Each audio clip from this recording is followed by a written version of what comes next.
joining us here tonight on Halton News. It's Monday, May 25th, and I'm Jessica Kading. Over the weekend, 14 new confirmed or probable cases of COVID-19 were reported in Halton, bringing the grand total of cases we've had in our region since the beginning of March to 694. Breaking it down by municipality, Oakville has had the highest number of cases, followed by Milton and then Halton Hills. Burlington has reported the fewest number of cases.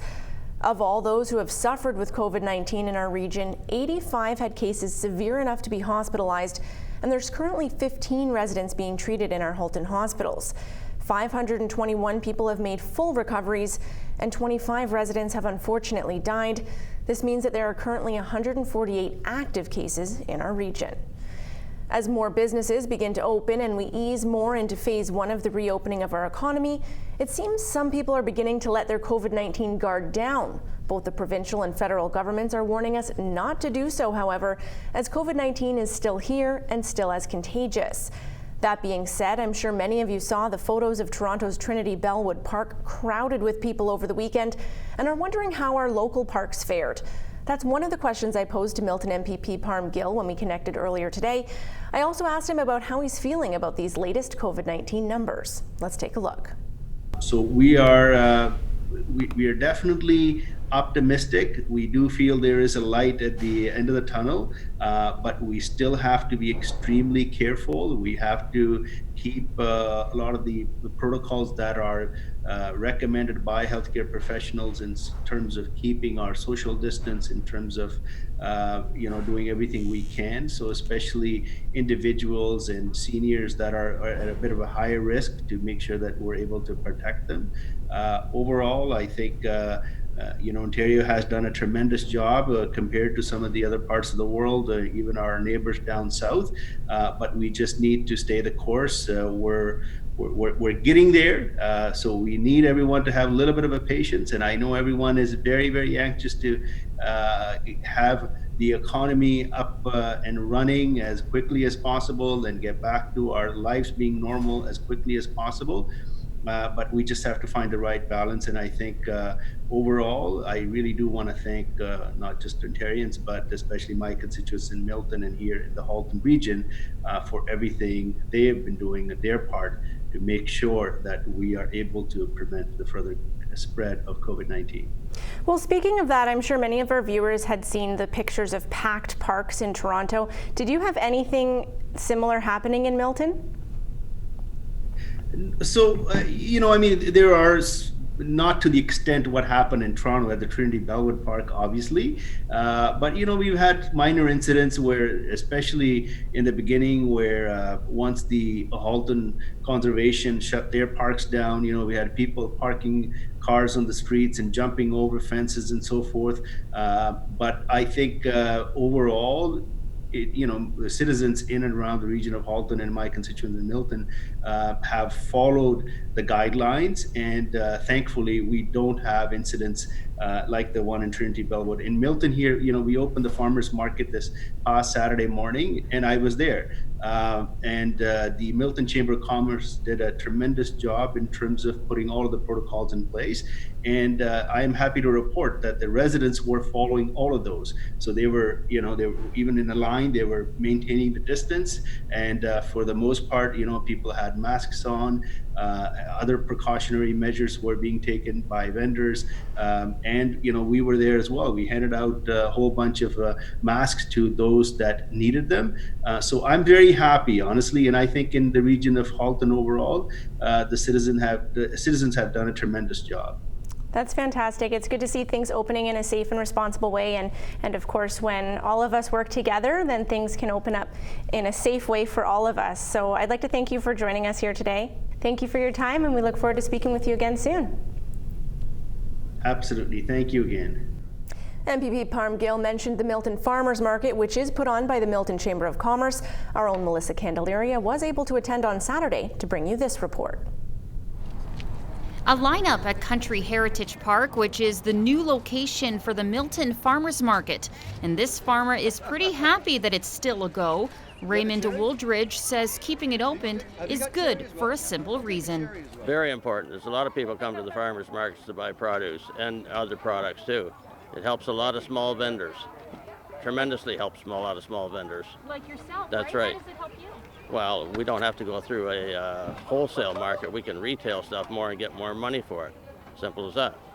And it works out far better. The farmers market was moved here to help with social distancing and other safety measures. Milton Chamber of Commerce Executive Director Scott McCammon says it was essential to keep it going. There's a need to support the local community and the need to support local farmers. A lot of our vendors rely on markets, not just ours, but some of the other markets that they go to for their livelihood. This is their only way of getting product to their customers. So if we didn't start the market, I don't know what would happen to them. So I felt a responsibility to make sure that the market could be open in a safe way, but as soon as we could. And again, I know people are concerned about whether we're going back to Main Street or not, and so I just want to reassure people that when we're allowed to, we'll be back on Main Street. But even when we go back to Main Street, it may be a different kind of market than they're used to. MPP Parm Gill was there as well to do some shopping. He says the farmers market is one of the many things that bring residents together. And especially days like this on a weekend, to get out with your family and to be able to do this and come out and shop, I think is absolutely incredible. And that's what makes Milton what Milton is, keeps the community together, interacted with one another. The Milton Farmers Market seems to be a sense of normal for some. Many of you say coming here is not only exciting, but important. Excited. We're excited. We're ready to shop. Yes. Yeah. We're ready for Some fresh fruit. Yeah, and to support the local farmers. Yeah, we're excited. Exactly. I was just saying that it's a thumbs up. We need to support our community as much as we can. I'm sure that they've set it up very safely, and it's just great to be out in the fresh air and be able to support local. I love the farmers market. Yeah, it's so long as we keep it safe, it's great supporting local business. The farmers market runs every Saturday here at Country Heritage Park from 9 until noon. Reporting for Halton News, I'm Melissa Candelaria. For our Burlington update today, I connected with Mayor Marianne Mead Ward, who keeps us abreast of the constantly evolving COVID-19 advice and also reviews what is and is not open in the city. Let's take a look. Well, so much changes in almost like 24 hours, right? So we had the new directive over the weekend from the medical officer for Ontario Health saying that residents now can simply call and book an appointment to get tested. So we do encourage folks, if they feel they've come into contact with somebody that might be positive, if they're concerned, if they have symptoms, but you don't need a referral from your doctor, you can call the assessment center at Joe Brandt. And it's really important when we see the really nice weather over the weekend and still here with us today, obviously, that people continue to take those precautions, stay 6 feet apart from anyone you don't live with. That is the safest thing that you can do right now to prevent the spread. And even with the increased testing, we know that those test results don't come back right away, and sometimes people can be asymptomatic for several weeks. So we're not going to know if we're going to see a spike in cases. So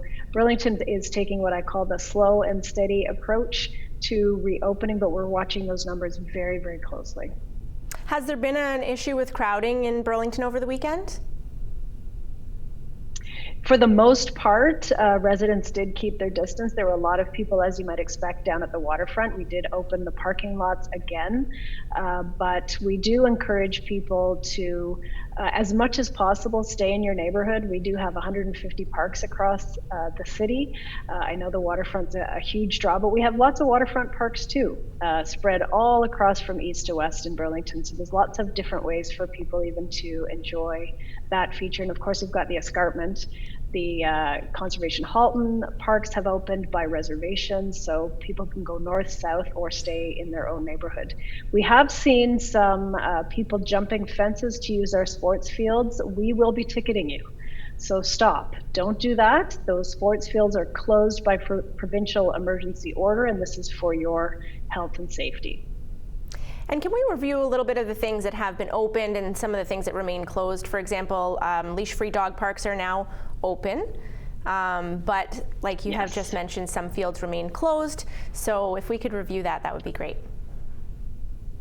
For sure. So all of our parks were never closed actually to walk through traffic, but now you can, to a limited degree, bring a ball kick with somebody in your own household. Don't get a group of folks together on the field. The limit of 5 people who are not related to each other still applies. That's a provincial emergency order. Official sports fields, especially those that are fenced, remain closed. Those are considered an amenity and require a permit. Tennis courts are open. The golf course, Tyndega Golf Course, is open by reservation. There are some changes that you'll see when you go up there. The leash-free dog park, as you mentioned, skateboard parks, our BMX track, basketball courts. So some of these areas are available for people, and it's really intended for casual use, ideally by members of your own household. If you come closer than 6 feet to somebody that you're not related to that you don't live with, you're putting yourself at risk, and them too. And finally, for today's federal update, we have Wellington Halton Hills MP Michael Chong. Date for the week is whether Parliament should resume. Currently, since March 13th, Parliament has been suspended. What meetings have been taking place of the House of Commons in Ottawa have been special meetings of the House. They've been few and far between. Since March 13th, there have only been about a couple of handfuls of meetings of the House of Commons focused on asking questions of the government. So the big debate taking place right now in Ottawa is whether or not Parliament's suspension should be lifted and whether or not Parliament should resume. I'm of the view that Parliament needs to restart. It's an essential service. It's the heart of our democracy. We have seen some $200+ billion sent out the door in the last 8 weeks, and we need far greater oversight and accountability for how that money is being spent and where it's being spent. And this sounds like you are concerned about the economy going forward, is that right? That's right. I'm very concerned. We are in very uncertain territory right now. Economists have told us that GDP this quarter is expected to contract anywhere from 25 to 40%. The housing market is in suspense right now. Mortgage payments have been suspended for many Canadians for a period of 6 months. We have millions of people who have been thrown out of work. We have millions more that are underemployed. And I think Parliament needs to get back to work in order to ensure that these questions are being asked and that the government's being held accountable and being forced to do the best job that it can. I wanted to speak to you about that as well, about the unemployment rate in your jurisdiction, but of course also across Canada. So many have lost their jobs. We don't know how many will be getting them back. Yes, I'm very concerned. The other day I was at Toronto Pearson Airport to pick up an emergency donation of personal protective equipment for local public health authorities and local entities. And so I was there on Sunday for a period of an hour at Air Canada Cargo. And during that hour, I did not hear a single plane land or take off. And so to me, what's very concerning is that the airline industry and all the related industries around air travel and transportation have been particularly hard hit. Thousands of workers in Halton region work for Air Canada, for WestJet, for Toronto Pearson Airport, and I'm very concerned about the future of that industry.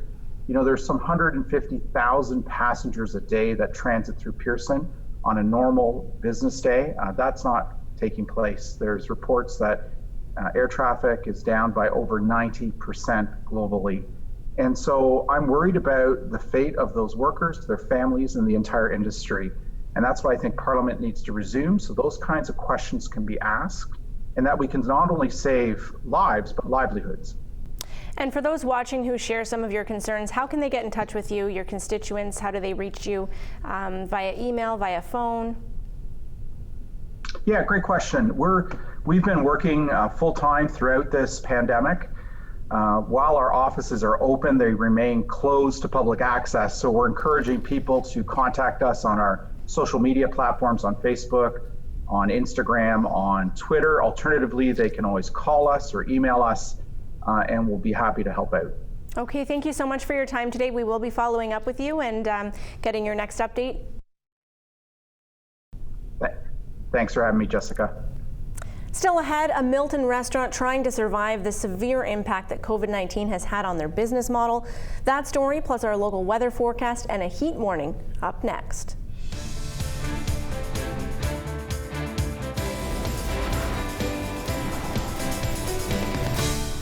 Although many retailers have been allowed to reopen, restaurants still need to keep their doors closed to sit-down patrons until otherwise instructed. This is certainly taking a toll on many restaurateurs across Halton, including Eddio's in Milton. Melissa Candelaria reports. After 7 years of successfully making customers feel at home, Eddio's Poorhouse and Kitchen in Milton is now dealing with a major adversity. Having to shut their doors to the public because of COVID-19 has owner Eddie Oliveira feeling a little lost without the personal connection. We have a lot of guests that, come out to us once, twice a week, sometimes maybe every day, sometimes once a month. To not see those faces anymore. I mean, we always wanted to create those memories, whether you are celebrating an evening out with your lady or your man, or you're celebrating your kid's birthday. I mean, those are the biggest things I think that we miss the most is the interaction.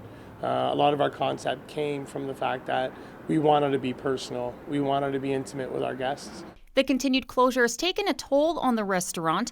Oliveira's had to lay off all his employees and make modifications to stay in business. We've taken a major hit significantly with the fact that, this isn't a very easy business to be part of. This industry is very, very tough. Profit margins are not as great as some other companies that are, making it through here. So having the ability to have the curbside pickup, we've never once decided to send our food out the doors. We hated it. I didn't like making fresh food only to pack. That was something that I learned a lot over the last 7 or 8 weeks, how important it is to carry your brand outside your four walls. Those that you may see behind me now, they're volunteers. They're young kids that just want to work, and we've maintained our bubble. We've had only the same people working here for the last 8 weeks. We're very, very conscious of the protocols that need to be put in place to ensure safety for everyone. But to bring everybody back is my dream. Now, despite the struggles and the modifications Oliveira's had to make in order to stay afloat, there's still a sense of overwhelming hope that things will get better. To maintain that connection with the community, we wanted to be able to just say, nothing's going to stop us. Even if it means that we're down 70-80% of what we typically do, COVID ain't going to beat us. Do I believe we'll get out of it? I'm pretty sure we will. We're way too smart to not figure this out. Through all of this, the restaurant continues to get support from its loyal customers in Milton and across Halton. Oliveira says he is truly grateful. I want to say thank you to the people that are volunteering here every day to kind of get our program and our name and our brand out to the guests. I want to say thank you to the community for supporting what we do here, but not just us, but everything that everyone's doing for everyone. No word yet on when restaurants like Eddio's can officially reopen, but the ask is still the same, that you support your local business. Reporting for Halton News, I'm Melissa Candelaria.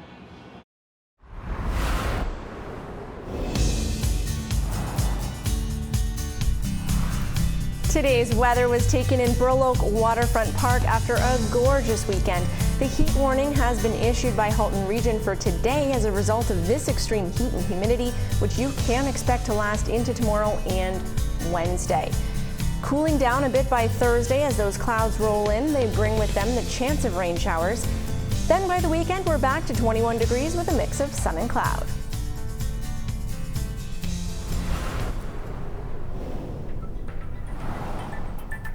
And now a look to how the markets did today.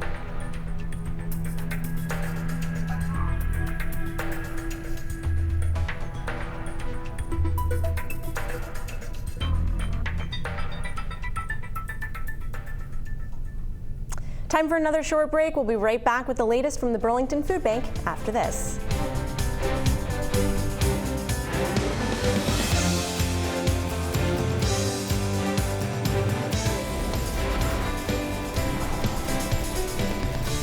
Thanks for staying with us here on Halton News. I'm Jessica Kading. The Burlington Food Bank has been keeping us abreast of how they're delivering food to as many people in need as possible in our community.